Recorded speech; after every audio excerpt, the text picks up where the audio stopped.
Well, again, start with ensuring that there's birth registration and that there's a central register for all the data, that all these data are collected and being preserved. I would also say, for instance, stop the anonymity of which goes very often with unwanted pregnancies. For instance, you have in France naissance sous X. You have the baby boxes, which are still being used in some countries.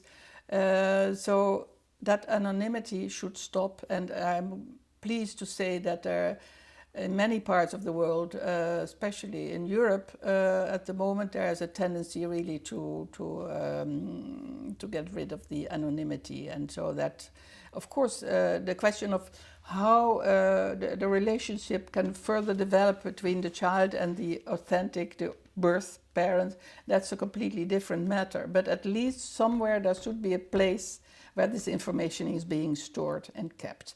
Access to that information can be regulated according to age, maturity, and other considerations. It should be open-minded to challenges, and of course there can be more general inquiries into what happened in the past. I mean, the countries realize that things went very wrong with international adoption.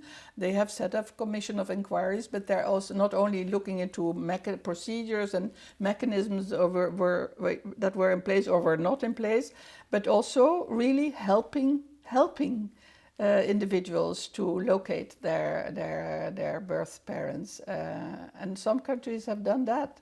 I know that there's this is, for instance, in Belgium, it's happening, and there are other countries who are going in the same direction. So really offer concrete assistance, and including helping financing legal representation. Because all these, I mean, when it comes to court proceedings, of course, it's very, it can be very cumbersome.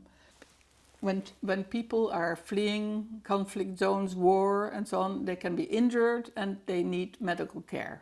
So, and if you don't have a proper travel document, then how do you get